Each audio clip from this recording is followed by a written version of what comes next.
Hello everyone, welcome back to my channel Beauty Bhardwaj. और आज मैं अपने इस वीडियो में बताने वाली हूँ the summary of the story the cookie lady written by Philip K Dick. शुरू करने से पहले मैं बताना चाहती हूँ कि अगर आपने अभी तक सब्सक्राइब नहीं किया है then please do subscribe to the channel Beauty Bhardwaj for regular updates.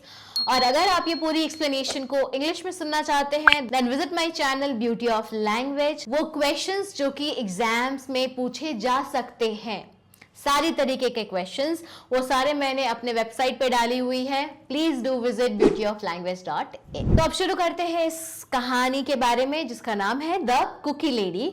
तो कुकी लेडी जो है वो एक कहानी है एक छोटे बच्चे के बारे में, 9 साल के बच्चे के बारे में जिसका नाम है बबर सुरले। ये जो लड़का है ये हर वक्त विजिट करने जाता है एक ओल्ड वुमेन, एक बूढ़ी लेडी को जिसका नाम है मिसेस ड्रू। और जब आप ये स्टोरी पढ़ोगे ना तो आपको ऐसा लगेगा कि ये लेडी में कुछ तो स्ट्रेंज पावर है जो कि उसकी यूथ से जुड़ा हुआ है, बबर की यूथ से जुड़ा हुआ है। तो स्टोरी की शुरुआत होती है, बबर जो है वो अपने स्कूल से वापस लौट रहा होता है और उसका एक फ्रेंड है अर्नी मिल, तो वो उसे चिढ़ाता भी है कि वापस से उसके पास मिलने जा रहे हो क्या। तो बबर जो है वो उसे कुछ रिप्लाई नहीं करता और धीरे धीरे वो आगे चला जाता है और जाता है ठीक वहीं जहां अर्नी ने बोला, और वो था उस ओल्ड लेडी के घर पे। इस स्टोरी में एक बहुत ही डिटेल डिस्क्रिप्शन दी गई है उसके घर, उस लेडी के घर के बारे में कि वो कैसा दिखता है, बिल्कुल पुराना, टूटा फूटा, सूखे पत्ते, सूखी घास। ये जो लड़का है, ये जो बच्चा है, ये बबर सुरले, ये उस घर की तरफ अट्रैक्ट होता है। क्यों? क्योंकि उससे बहुत ही अच्छी खुशबू आ रही होती है बेक्ड कुकीज की। वो जाता है, वो घर तक पहुंचता है और उसके टूटी फूटी सीढ़ियों पे से जाकर के वो बेल बजाता है और मिसेस सुरले वो दरवाजा खोलती हैं। जैसे ही वो दरवाजा खोलती है बबर अंदर जाता है और उसे वो ब्लू प्लेट में कुकीज देती हैं और साथ ही साथ बोलते कि कोल्ड मिल्क चाहिए। रुको रुको मैं लेकर आती हूँ। वो कोल्ड मिल्क लेकर आती है और जैसे कोई भी छोटा बच्चे को आप टेस्टी चीज दो तो ऑब्वियसली वो खुशी खुशी खाएंगे। तो जो ये बबर है वो जल्दी जल्दी खाता है और उसकी कुकीज खत्म हो जाती है। तो एक बार कुकीज खत्म होने के बाद वो फिर से इधर उधर देखने लगता है। तो मिसेस ड्रू कहती है कि ठीक है बेटा रुक जाओ, थोड़ा वक्त लगेगा नेक्स्ट बैच को तैयार होने में। अच्छा तुम ऐसा करो, तब तक तुम रुकते क्यों, तुम रुको तब तक जब तक वो नेक्स्ट बैच तैयार होता है, तब तक मुझसे बातें करो। और वो उससे पूछती है कि कैसा था स्कूल के बारे में एक दो सवाल पूछती है। और चूंकि एक बहुत ही छोटा बच्चा है तो ये बड़ों की तरह बात नहीं करेगा, वो जितना पूछ रही थी ये उतना ही जवाब दे रहा था। क्योंकि ये बच्चा किस लिए उसके घर पे गया हुआ है, ये बच्चा गया हुआ है सिर्फ अपनी कुकीज की लालच में, बस कुकीज चाहिए उसे। तो जो लड़का है वो बोलता है कि ठीक है मैं वेट करता हूँ जब तक नेक्स्ट बैच रेडी होती है। और तब तक ये ओल्ड लेडी कहती है, मिसेस ड्रू कहती हैं कि तुम मुझे कुछ पढ़ के सुनाओ क्योंकि मेरी बूढ़ी आंखें जो है वो कुछ अब पढ़ नहीं पाती हैं। तो बबर कहता है कि ठीक है, ज्योग्राफी बुक को निकालता है और उसे वो पढ़ना शुरू कर देता है। और जब वो पढ़ रहा होता है तो मिसेस ड्रू उसे बहुत ही नज़दीक से देखती है और उसे बहुत ही ध्यान से सुनती है, बहुत क्लोजली ऑब्जर्व करती है। उसके गोल गोल गाल जो ऐसे ऐसे मूव हो रहे होते हैं जब वो पढ़ रहा होता है, उसकी उंगली जो हर एक लाइन के नीचे ऐसे पढ़ाई करते हैं छोटे बच्चे इस तरीके से हाथ रख करके, तो वो पढ़ रहा होता है। वो इतना क्लोज बैठी थी बबर सुरले के कि मिसेस ड्रू और बबर के बीच सिर्फ एक टेबल और लैंप की दूरी थी। तो वो जो है वो आराम से बैठ जाती हैं चेयर पे और वो उस समय के बारे में सोचने लगती हैं जब से ये लड़का आया करता था। तो ये इसकी जो विजिट्स हैं वो पिछले लगभग 1 महीने से चलती आ रही हैं उनकी डिलिशियस कुकीज के लिए। और हमें ये भी पता चलता है कि ये जो लेडी है ये इनके घर कोई आता जाता है नहीं जनरली,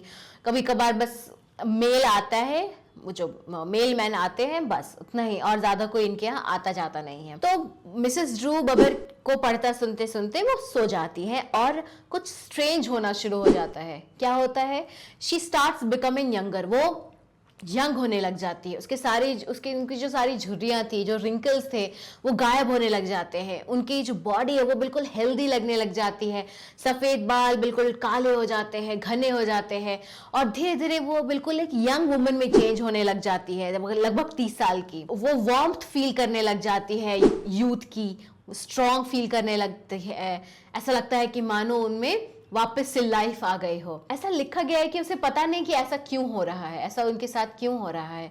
ये चेंज जो है वो हर बार हुआ करता था जब जब बबर आता था उनसे मिलने के लिए, और स्पेशली जब वो उसके नजदीक उसने बैठना शुरू किया। मिसेस ड्रू ने बबर के नजदीक बैठना शुरू किया। बबर जैसे पढ़ना खत्म होता है उसका, बोलता है कि अब मुझे घर जाना है। और जैसे ही वो जाने के लिए रेडी होता है, वो जो इफेक्ट है, वो जो यूथ आई थी मिसेस ड्रू की बॉडी में, वो गायब हो जाती है। जो वार्मथ है वो खत्म हो जाती है, और फिर अचानक वापस से वो कमजोर और बूढ़ी फील करने लग जाती हैं। और जब वो खुद को आईने में देखती है तो देखती कि वापस से उनके रिंकल्स आ गए हैं, वही थका हुआ चेहरा। और फिर वो बबर से पूछती हैं बहुत ही सॉफ्टली कि तुम वापस आओगे ना, आओगे? तो बबर कहता है कि हाँ बिल्कुल मैं आऊंगा ना, और बाकी सारी जो कुकीज थी वो अपने साथ में लेके वहां से निकल जाता है। जब बबर अपने घर वापस लौटता है तो उसके जो पेरेंट्स हैं मे और रैल्फ सूरले, वो बहुत ही गुस्सा करते हैं, बहुत ही परेशान रहते हैं, क्योंकि जस्ट किसी भी पेरेंट की तरह अगर उनका बच्चा लेट हो जाए, कहाँ थे तुम, इतनी देर क्यों लगा दिया, वो भी उसी तरीके से परेशान थे। और वो एक चीज नोटिस करते हैं कि ये जो बबर है, ये जितनी बार मिसेस ड्रू के यहाँ से होकर आता है उतनी बार ये बिल्कुल एकदम पेल दिखता है, एग्जॉस्ट, थका हुआ, ऐसा लगता है कि मानो बिल्कुल कितना ही मेहनत करके आया हो। तभी उसकी माँ कहती है, मे सूरले कहती है कि ये लड़का ये एक प्लेट कुकीज के लिए कुछ भी कर सकता है। ये देख करके उसके पापा बोलते हैं कि अब से जाना बिल्कुल बंद, अब नहीं जाने का उनके घर पे। तो क्योंकि उन्हें ऐसा फील होता है बबर को देख करके कि कुछ तो गड़बड़ है उस लेडी में, क्योंकि जितनी बार वो उनके घर से आता है ऐसा ही थका हुआ दिखता है। और साथ ही साथ जब वो उसे देखते हैं अपस्टेयर्स जाते हुए बिल्कुल ऐसा कमजोर थका हुआ, अपने वो सर सहलाते हुए जाता है क्योंकि सर में दर्द हो रहा होता है। तो थोड़ी डिस्कशन के बाद वो मम्मी बोलती हैं, मे सूरले कहती हैं कि चलो बबर को बस एक लास्ट विजिट करने देते हैं मिसेस ड्रू के पास। तो वेडनेसडे को बबर जो है वो जाता है अपने फाइनल विजिट के लिए मिसेस ड्रू के पास, और मिसेस ड्रू जो है वो बबर को देख के बहुत खुश होती हैं, और मतलब उसे देख कर ही वो ऐसा यंग फील करने लग जाती हैं, इतना ही ज्यादा कि वो कहती भी हैं कि it makes me feel young again to have you come visit. वो अंदर जाता है, फिर से इधर उधर देखता रहता है क्योंकि वो किस लिए गया है, वो तो कुकीज के लिए गया है। वो फ्रेश कुकीज बिल्कुल बेक करके रेडी रखती, बोले मैंने मेरी बैच वो रेडी थी, चलो ये लो ने एकदम फ्रेशली बेक्ड कुकीज। और बबर जो है वो नोटिस करता है जो टेबल और लैंप रहता था काउच और चेयर के बीच में, वो भी अभी गायब है, अब वो भी नहीं है। और चेयर जो है वो बिल्कुल काउच के बगल में रखा हुआ था। और मिसेस ड्रू वो बिल्कुल ध्यान से देखती है बबर को और बोलती है कि पढ़ के सुनाओ ना मुझे। जैसे ही वो सुनता है तो वो कहता है कि मैंने आज बुक नहीं लाया है। तो वो बोलती है अच्छा ठीक है, रुको रुको मैं देती हूँ, बुक देती हूँ। तो वो जैसे ही खड़ी होती है बुक लेने के लिए, तो बबर उनसे कहता है कि ये मेरी लास्ट विजिट है, इसके बाद मेरे पापा ने मना किया है नहीं आने को। जैसे ही वो ये सुनती है वो बिल्कुल ऐसा डर जाती हैं, जल्द खुद को किसी तरह संभाल के वो बोलती हैं कि अच्छा ठीक है तुम पढ़ो।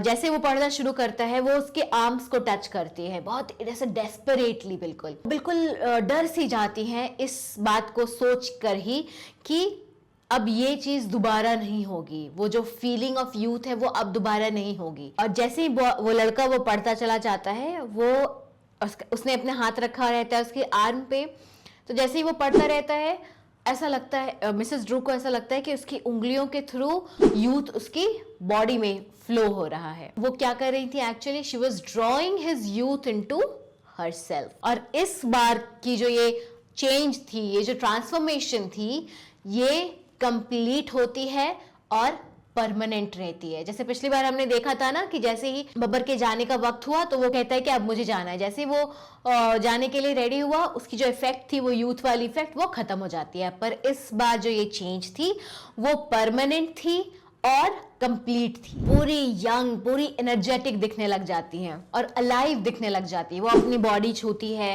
जो कि बॉडी उसे पूरी भरी हुई फुलर बॉडी लगने लगती है, रिंकल्स नहीं रहते हैं, कुछ कोल्डनेस नहीं, कोई ग्रे हेयर नहीं, बिल्कुल सॉफ्ट चमकती दमकती त्वचा, फुल ऑफ वार्मथ, पूरे दांत रहते हैं, ऐसा नहीं सिर्फ गम्स हैं, और वो खुशी के मारे बिल्कुल ऐसा चहचहा उठती है। बबर ऑन द अदर हैंड वो पूछता है कि कुकीज हैं क्या, रेडी हो गए क्या?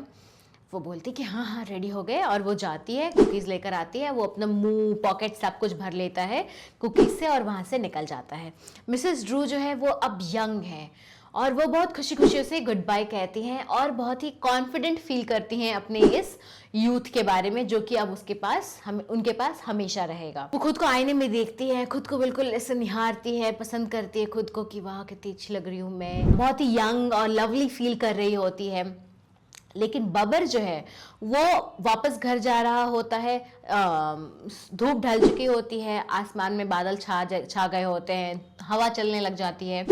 वो घर धीरे धीरे आगे बढ़ के जाता है और बिल्कुल पेल डल और लाइफलेस दिखता है, डेड वाइट। तो जो ठंडी हवा है वो ऐसा लगता है कि मानो उसे धकेल रही हो। वो इतना ही कमजोर हो चुका होता है कि वो जो हवा का झोंका है वो भी नहीं बर्दाश्त कर पा रहा। उसका सर बहुत दुखता है, वो लंबी गहरी सांस लेने लग जाता है और यहाँ तक कि वो एक लैंप पोस्ट के बगल में वो खड़ा भी रहता है उसे पकड़ के, ताकि थोड़ी जान आए। और फिर वापस से वो चलना शुरू करता है द बेस्ट ही कैन। जितनी भी एनर्जी उसमें बची रहती है उससे वो चलने की कोशिश करता है। और घर पे यहाँ इसके जो पेरेंट्स हैं मे और रैल्फ सूरले, ये उसका इंतज़ार कर रहे होते हैं कि कहाँ रह गया लड़का, अभी तक घर नहीं आया है, अभी तक भी नहीं दिख रहा रास्ते में, इतनी रात हो गई है, हवा भी चल रही है। तभी फाइनली उन्हें एक आवाज़ सुनाई देती है दरवाजे पे, एक फेंट साउंड, और जैसा लगता है मानो किसी ने टैप किया हुआ डोर पे, दरवाजे पे। रैल्फ बोलता है कि अच्छा रुको मैं देखता हूँ। वो जैसे ही जाता है दरवाजे पे तो बबर नहीं होता, बल्कि वहाँ पे कुछ ग्रे ड्राई और lifeless bundle of weeds, dead weeds, dust, ये सब रहते हैं जो उसके बगल से होकर उड़ के चले जाते हैं। तो फिर मैं पूछती है कि कौन है, तो राल्फ कहता है कुछ नहीं बस हवा थी। तो एक्चुअल में क्या हुआ होगा, तो मिसेस ड्रू जो है उन्होंने बबर के यूथ और लाइफ को कंप्लीटली ड्रेन आउट कर दिया। इतना ही ड्रेन कर दिया कि अब बबर की बॉडी में कुछ भी नहीं बचा था, वो बस हवा बन के वहां से निकल गया। चलो मुझे उम्मीद है कि ये स्टोरी आपको समझ में आई होगी। अगर कोई क्वेश्चन है या कोई क्वेरीज है आपको किसी भी पोर्शन से रिलेटेड क्लास 12 ICSE सिलेबस के, तो please comment below. I'll see you in my next video with a summary of another story from Prism. Till then, bye bye, take care.